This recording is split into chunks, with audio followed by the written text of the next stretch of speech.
Саламатсыздар, урматтуу Чалкан медиа каналынын көрөрмандары, өлкөбүздө алынган акыркы сааттагы жаңылыктар менен сиздерди тааныштырабыз. Биздин каналыбызга катталып, ой пикирлериңиздер менен бөлүшүңүздөр. Президент Садыр Жапаров Бишкекте Алга спорт комплексин ачты. Кыргыз Республикасынын президенти Садыр Жапаров 13-июнда Бишкек шаарында Алга спорт комплексинин ачылыш салтанатына катышты. Иш-чаранын алдында мамлекет башчы жаңы спорт комплексинин инфа түзүмү, анын ичинде күрөш жана машыгуу залдары, кийим алмаштыруучу бөлмөлөрү, административдик имараттары, ошондой эле 142 орундуу мейманканасы менен таанышты. Ал ошондой эле дене тарбия, ден соолук чыңдоочу комплексин, машыгуу аянтчаларын, көп функциялуу спорт аянттарын, воркаут зонаны жана кичи футбол талаасын көрүп чыккан. Президент спорт комплексинин ачылыш салтанатында сөз сүйлөп, борбор калабыз өлкөнүн экономикалык, транспорттук, илимий жана маданий очогу катар өнүгүүнүн жолунда ишенимдүү бара жатканын өзгөчө белгиледи. Ал бардык тармактарда курулуш иштери кызуу жүрүп жатканына, жалпы эл күбө экенин белгиледи. Утурумдук ыңгайсыздык болгону менен Бишкектин жашоочулары жана Ордо шаарыбызга келген меймандар үчүн жайлуу жана башка жакшы шарттарды түзүүгө болгон күч аракет жумшалууда. Себеби Бишкек бул өлкөбүздүн жүзү. Борборубузда спорт инфа түзүмүн өнүктүрүүгө артыкчылык берилип жаткандыгы мына ошондой иш аракетибиздин бир бөлүгү. Бүгүн ачылып жаткан спорттук жай заманбап, көп тармактуу Алга спорт комплекси дагы ошол алдыга койгон максаттарыбыздын четинен иш жүзүнө ашып жаткандыгынын ачык далили. Бул саамалык калк саламаттыгы жана жаштардын өсүшү үчүн чоң мүмкүнчүлүк, деди Садыр Жапаров. Ал спорт комплексинин жарым кылымдан ашуун бай тарыхы бар экенин эске салды. Учурунда эмгек резерви деп аталган бул спорттук комплекс 1954-жылы курулуп, ошондон бери кала тургундарына өз деңгээлинде кызмат көрсөтүп келген. Президент ортодон бурулуштуу мезгилдер өтүп, башка бир катар объектилерде эле бул жайдагы кароосуз калгандыгын айрыкча ушул аймактын тургундары жакшы билерин белгилеп өттү. Комплексти реконструкциялоонун жүрүшүндө жер астындагы суунун деңгээли жогору болгондугуна байланыштуу кыйынчылыктар болгон. Дренаждар тазаланып, жер астындагы суулар тартылып, аянт тегизделди, кара топурак төгүлүп, көрктөндүрүү иштери да жүргүзүлдү. Жасалган иштердин натыйжасында борборубуздун түндүк бөлүгүндө жайгашып 7,4 гектар аянтты ээлеген спорт комплекси жигердүү жаштарды кабыл алууга жана спорттук иш-чараларды өткөрүүгө толук даяр. Бул жерде ар кыл спорт түрлөрү боюнча машыгууга, эл аралык мелдештерди өткөрүүгө, балдарды жана жаштарды тарбиялоого бардык тиешелүү заманбап шарттар түзүлгөн. Анда айтылгандай, спорт комплексинин аймагында FIFA 4 стандартына ылайык жасалган 300 орундуу футбол талаасы, машыгуу аянтчалары, көп функционалдуу спорттук аянтча жана воркаут зонасы, кичи футбол талаасы, булардын баары эл аралык деңгээлге чыгууга умтулуу экенин байкоого болот, деди мамлекет башчы. Мындан тышкары заманбап талаптарына ылайык мейманкана, ден соолукту чыңдоочу комплекс, 100 элден ашык унаа бата турган унаа токтотмосу, насостук станция, суу сактагыч жана отканада курулган. Президент жаңы спорт комплекс кыргыз спортунун өнүгүшүнө жана шаар тургундарынын ден соолугуна кам көрүүгө чоң салым кошот деп үмүт артты. Мамлекет башчы Алга спорт комплекси ден соолугун чың, сергек коомдун пайдалуу болооруна, аткарылган иштер элибизге кут, мамлекетибизге сыймык алып келенин ишенимин билдирди. Ачылыш аземинен кийин Алга, Бишкек жана Барс Каракол футболдук клубтарынын ортосунда Кыргызстандын премьер-лигасынын 12 турунун беттеши өтүп, ага президент Садыр Жапаров катышкан. Жолугушуу 2-1 эсебинде Барс командасынын пайдасына аяктады. Урматтуу Россиядагы, Москвадагы мекендештер, сиздерге биз өз кызматыбызды сунуштайбыз. Эгерде сизге Москва шаарында медициналык книжка, регистрацияга тургузуу, ИНН СНИЛС Россиянын бардык аймагына, жасоо убактысы 5 саат, СНИЛС 2 саат, трудовой договор, ОМС больницага учетко туруу 1 күндө, зеленая карта Сахаровадан, Москва ичи 2 күн, 3 айлык регистрация 5 күндө даярдоо, базадан текшерүү 6 саат. Биздин кызматты колдонуңуздар. Биз менен байланыш +7 977 38 836 32 WhatsApp, +996 556 80 90 52. УКМК өзүнүн кызматкерин $200 000 пара алды деген шек менен кармады. УКМКнын подполковниги $200 000 алган деп шектелүүдө. Бул тууралуу атайын кызматтан билдиришти. Кабарга караганда, компаниялардын биринин ээси мамлекетке келтирилген зыяндын суммасын азайтуу максатында подполковникке $200 000 берген. Бирок УКМК кызматкери убадасында аткарбай, акчаны да кайтарган эмес. 12-июнда ага карата өзгөчө ири өлчөмдөгү алдамчылык беренеси боюнча иш козголуп кармалган. Шектүү иштен бошотулганы да кошумчаланды. Кыргызстан Израиль Иран чатагына түйшөлөрүн билдирди. Кыргызстан Израиль менен Ирандын ортосундагы чатакка түйшөлүп тынчсызданып турганын билдирди. Тышкы иштер министрлиги кырдаалды тынчтык жолу менен жөнгө салуу максатында тараптарды сабырдуулукка жана абалды курчутуп жибербөөгө чакырган. Эскертип кетсек, 12-июнга караган түнү Израиль Иранга абадан кол салган. Тегеранды кошкондо бир топ жер бомбаланган. Мунун кесепетинен Исламды коргоочулар корпусун башкарган Хусейн Салами, Хатам аль-Анбия башкы штабынын жетекчиси Голам Али Рашиддин жана өзүктүк программа боюнча иштеген 3 физик көз жумганы кабарланган. Ирандын руханий лидери Аятолла Али Хаменеи мекендештерине жасаган кайрылуусунда Израилдин Иранга чабуулун айыптап, кол салгандарды катаал жана азаптуу тагдыр күтүп турганын белгилеген.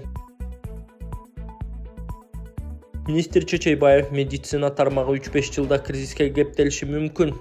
Кадр жетишсиздигинен улам 3-5 жылда медицина тармагы оор кризиске тушулушу мүмкүн. Бул тууралуу Саламаттыкты сактоо министри Эркин Чечейбаев биринчи радиого маек берип жатып билдирген. Ал учурда өлкө боюнча 30-40% медицина кызматкерлери жетишсиз экенин билдирген. Баткен, Ош, Жалал Абад, Ысык көл, Чолпон Ата, Каракол шаарларында дарыгерлер жетишпейт.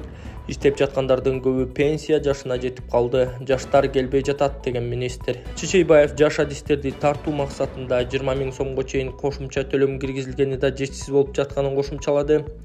Айлыктар кескин жогорулабаса, жакынкы 3-5 жылдын ичинде медицина системасы оор абалга кептелиши мүмкүн. Учурда дарыгерлер Россия, Казакстан жана Европага жумуш издеп чыгып кетип жатат. Анткени ал жактарда маяна көбүрөөк деген министр. Ал дарыгерлердин орточо айлыгы 22-23 000 сом экенин, жаңы жылдан кийин медиктердин маянасы 50% көтөрүлөрүн кошумчалаган. Талас облусунда Бакай атанын эстелиги расмий түрдө ачылды. Бул тууралуу президенттин Талас облусунда Айгармукт өкүлү Эрмат Жумаев өз Facebook баракчасы аркылуу билдирди. Айтматов районунун Аманбаев айыл аймагына караштуу Карасай айылындагы Ак Тайлак мазарында улуу тарыхый инсандардын бири Бакай атанын эстелиги расмий түрдө ачылды. Иш-чарага Кыргыз Республикасынын мамлекеттик катчысы Марат Иманкулов, министрлер кабинетине караштуу мамлекеттик агенттиктин директору Кудайберген Базарбаев, Чогорку Кеңештин депутаттары Дастан Жумабеков, Марат Мураталиев, ошондой эле жергиликтүү тургундар катышкан. Бакайыр өзүнүн башындагы чокуга да Бакай атанын ысымы ыйгарылып, тарыхый ысым эскерилди. Эстеликтин ачылышы менен катар президент Садыр Жапаровдун уңгу жол жөнүндөгү жарлыгынын алкагында улуттук баалуулуктарды даңазалаган кеңири майрамдык иш-чаралары уюштурулган.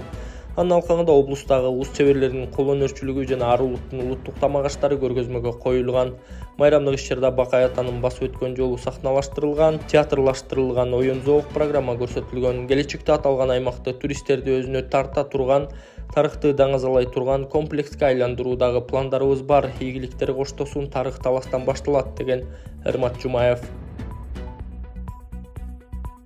Тышкы иштер министрлиги Ирандагы абалдан улам ал жактагы Кыргызстандын жарандарын этият болууга чакырды.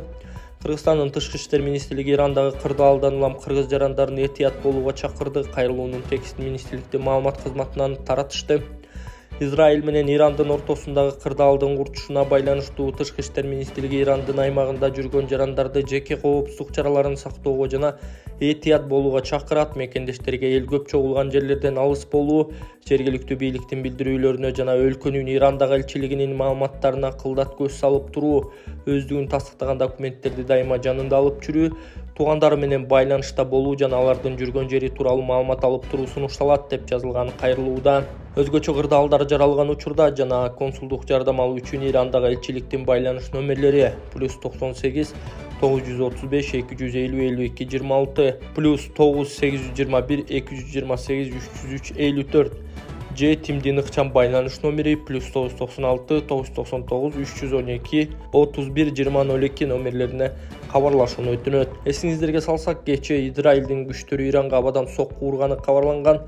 Ал эми Тегеран Тель-Авивдин соккуларына катаал жооп кайтарын, аскерлери 100% даярдыкта турганын билдирген. Чүй 103 ирет жол эрежесин бузуп, айыбын төлөбөй жүргөн киши аныкталды. Чүй облусунда 103 жол эреже бузуу катталган автоунааны табышканын облустук милициядан кабарлашты. Маалыматка ылайык, жол милиция рейд учурунда Mercedes-Benz автокөлүгүн токтоткон. Текшергенде жол эрежесин ушул автоунаа менен бузуп айдаганы үчүн темир тулпардын номери көрсөтүлгөн 103 айып жазылганы белгилүү болгон. Mercedes-Benz айып короо токтотулуп, протокол түзүлгөн.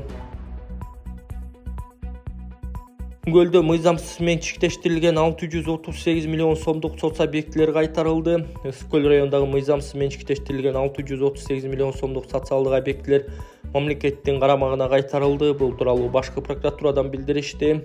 Маалыматка ылайык, Сары Ой айылындагы мурдагы геолог пансионаты жана балдардын ден соолугун чыңдоочу Орленок лагери 12,81 гектар жер тилкеси менен мыйзамсыз менчиктештирилип кеткендиги аныкталган. Булардын базар баасы 638 миллион сом деп бааланып, мамлекетке кайтарылды. Салык жүгүн азайтуу жана көзөмөлдү күчөтүү салык кызматы жаңы реформалар тууралуу маалымдады. Мамлекеттик салык кызматы калктын жана ишкерлердин салык жүгүн жеңилдетүү максатында жаңы мыйзам долбоорун сунуштаганын билдирди. Аталган долбоор учурда жогорку кеңеште каралып жатат. Маалыматка ылайык, мыйзам долбоордо төмөнкү чаралар каралган: транспорт каражаттарына салынуучу салыкты жоюу жана тиешелүү түрдө андан бошотуу, айыл чарба жерлерине жеңилдиктер, текшерүүлөрдү жүргүзүүгө тыюу салуу, карыздарды кечүү, айрым учурларда салыктык карызы бар жарандардын өлкөдөн чыгуусуна коюлган чектөөнү жеңилдетүү, патенттик системаны киргизүү, чакан бизнес үчүн кирешенин босого чегин жеңилдик берүү, анык эмес субъекттердин дарегине соода жүргүзүүдө сатуу салыгын жана бирдиктүү салык ставкасын төмөндөтүү. Салык кызматы бул чаралар негизинен чакан ишкердикти өнүктүрүүгө, анын орто бизнеске өткөрүүгө жана орто бизнести ири бизнестин деңгээлине жеткирүүгө багытталганын билдирди. Ошондой эле кызмат жеңилдиктер менен катар көзөмөл дагы күчөтүлөрүн билдирди. Салык системасындагы ири реформалардын алкагында аналитикалык иштер күчөтүлүп, салыктык тобокелдиктерди аныктоонун жаңы системалары жана терең талдоо механизмдери ишке киргизилүүдө. Мунун негизинде мамлекет тарабынан жеңилдик режимин колдонуп жаткан салык төлөөчүлөрдүн ишмердүүлүгүнө көзөмөл болот, ишкердик жүргүзүүдө калыстык жана бирдиктүү мамиле камсыздалат деп айтылат маалыматта. Ушуга байланыштуу салык кызматы ири бизнес өкүлдөрүн ишти бөлүү, жалган келишимдер аркылуу салык төлөөдөн качууга багытталган схемалардан